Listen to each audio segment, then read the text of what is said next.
Hello everyone, welcome back to my new vlog. आज मैं आपको बहुत प्यारा लुक सिखाती हूँ। देन उसके लिए मैंने अपना सीटीएम कर लिया है। अब सबसे पहले हम टाइम वेस्ट नहीं करेंगे, सीधे अपने बेस पे स्टार्ट हो जाएंगे। कंसीलर लिया, बहुत थोड़ा सा डार्क ऑरेंज कलर का करेक्टर लिया, ऐसे बहुत प्यारा हैक है। अच्छे से इसको मर्ज करने के बाद अपने under the eyes and mouth area बहुत अच्छे से लगा लेंगे जहाँ आपको आपकी नीड है। अगर आपके बहुत ज़्यादा हैं डार्क सर्कल तो आप डायरेक्ट ऑरेंज करेक्टर यूज़ कर सकते हो। अदरवाइज़ अगर आपको पीच कलर का बनाना है, आपके पास नहीं है, मनी वेस्ट नहीं करनी है, तो आप ऐसे भी अपना कलर करेक्टर बना सकते हो। देन इसको फिंगर की हेल्प से ही मर्ज से ये अप्लाई करने के बाद आप चाहो तो इस पर फाउंडेशन भी अप्लाई डायरेक्ट कर सकते हैं। अदरवाइज़ अगर आपको हल्का सा लग रहा है कि ऑरेंजनेस है आपके फेस में, तो आप पहले कंसीलर अप्लाई करो। कंसीलर मैंने 2 शेड डार्क कर लिया है ऐसे। देन देन देन देन ये कभी भी ज़्यादा क्वांटिटी अप्लाई नहीं करनी है अपने फेस पर, अदरवाइज चांसेस होते हैं आपके मेकअप फटने के। इसलिए कोशिश करो कि आपका बेस बहुत न्यूट्रल रहे। आज मैं प्रॉपर कंसीलर से ही अपना बेस बताऊंगी कि कैसे मैंने सिर्फ कंसीलर की हेल्प से अपना बेस बनाया है। देन ब्लेंडर से इसको बहुत अच्छे से ब्लेंड कर लेना है। कोई भी कंफ्यूजन हो आप मुझे प्लीज़ डीएम करें, कमेंट करें, ठीक है।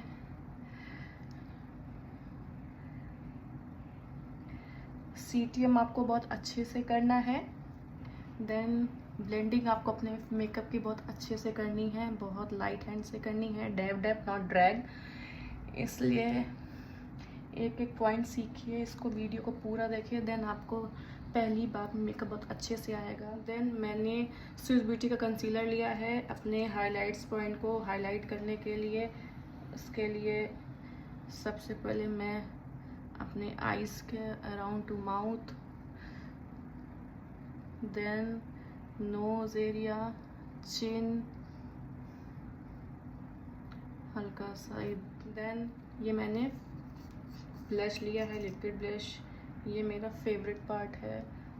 इसको भी मैं ऐसे लगा लूँगी। आप ऐसे मेकअप करोगे तो आपका टाइम बहुत बचेगा एंड देन आप बहुत जल्दी से रेडी भी हो जाओगे और एंड देन शायद पार्टी में सबसे सुंदर भी लगोगे। इसलिए इसको भी बहुत अच्छे से अप्लाई करने के बाद इसको ब्यूटी ब्लेंडर से अच्छे से ब्लेंड करना है। अगर आपके फेस को कॉन्टोर की नीड है तो आप पहले कॉन्टोर कर लीजिएगा। अदरवाइज़ मैंने आज कॉन्टोर स्किप करा है क्योंकि मुझे एक बहुत लाइट से सटल सा बेस चाहिए था, इसलिए कॉन्टोर की जगह आप ब्रॉन्जर भी कर सकते हो आफ्टर बेकिंग। सी मुझे फाउंडेशन की नीड पड़ी ही नहीं।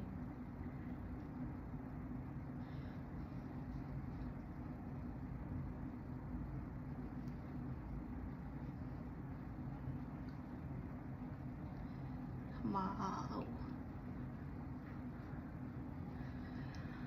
अब इसके बाद कौन सा स्टेप आएगा क्या आप मुझे बताओगे, कमेंट करो। इसके बाद आफ्टर हाईलाइटिंग एंड ब्लशर के बाद कौन सा स्टेप आएगा। अगर आपको ब्लशर कम लग रहा है आप थोड़ा सा ब्लशर और अप्लाई कर सकते हो। मुझे थोड़ा सा कम लग रहा है क्योंकि मैं ब्लशर की बहुत भूखी होती हूँ। सीरियसली मुझे ब्लशर बहुत अच्छा लगता है, सिर्फ पीच कलर में।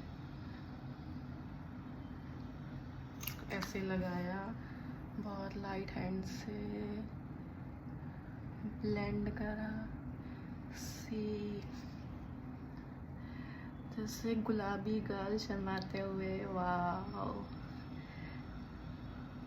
हमेशा याद रखना है कि आपको हमेशा ब्लेंडिंग बहुत लाइट हैंड से ब्लेंड करनी है, अदरवाइज आपका ब्लेंडर सारा प्रोडक्ट खा जाएगा एंड देन फिर आपको लगेगा, फिर आप लगाते जाओगे, फिर लगाते जाओगे, फिर लगाते जाओगे, लेकिन आपका ये मेकअप कभी ख़त्म नहीं होगा। इसके बाद समर्स का मेकअप है, इसलिए आप उसको पहले आप क्रीमी प्रोडक्ट को अच्छे से लॉक करेंगे, देन इसके बाद आप बेकिंग करोगे। इसलिए मैंने रिकॉर्ड का ग्रिप स्प्रे यूज़ करा हुआ है, ये स्प्रे बहुत अच्छा है, आप ट्राई करो, यूज़ करो समर्स में, आपको ये बहुत अच्छा रिजल्ट देगा। आप इसको मेकअप के पहले, इन मेकअप, ये फिक्सर नहीं है, ओनली सेटिंग स्प्रे है, इसलिए आप इसको मेकअप के बीच में, मेकअप के पहले यूज़ कर सकते हैं। एज अ फिक्सर इसको यूज़ नहीं करिएगा, ठीक है। इसके बाद मैं स्विस ब्यूटी का पाउडर यूज़ कर रही हूँ for baking. Most important part है, बेकिंग करने से पहले आप अच्छे से फुल फेस को ब्लेंड कर लेंगे, जितने भी क्रीजेज हैं वो सब ब्लेंड हो जाएंगी। अदरवाइज आफ्टर बेकिंग आपका जैसा आपने बेक करा था, आपका क्रीजेज वैसे ही रह जाएंगी, इसलिए इसको अच्छे से ये करना है। देन मैंने उठाया, इमल्सिफाई करा, अच्छे से लगाइएगा। बेकिंग में कंजूसी नहीं करनी है आप लोगों को, ओके।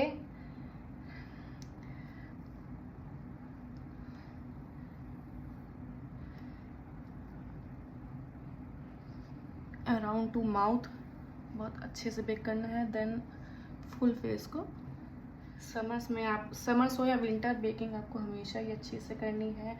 डिपेंड करता है आपका फेस ड्राई है क्या है, इसकी नॉलेज आपको होनी चाहिए।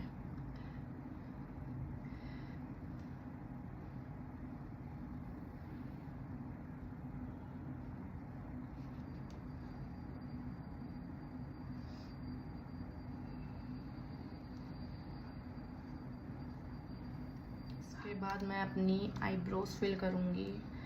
करने के लिए सबसे पहले हम ब्रश की हेल्प से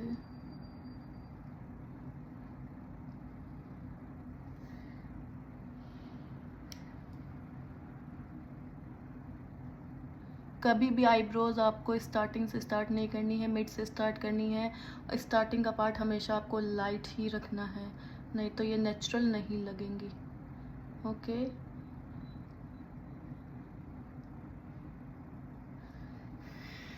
आईब्रोज आपके मेकअप का इम्पॉर्टेंट पार्ट होता है, इससे आपके लुक बहुत इन्हेंस होता है। अदरवाइज़ अगर आपके आईब्रोज अच्छे से फिल नहीं है, ओवर फिल है, तो आपका लुक ये ख़राब भी कर देता है, इसलिए अच्छे से इसकी प्रैक्टिस करिए।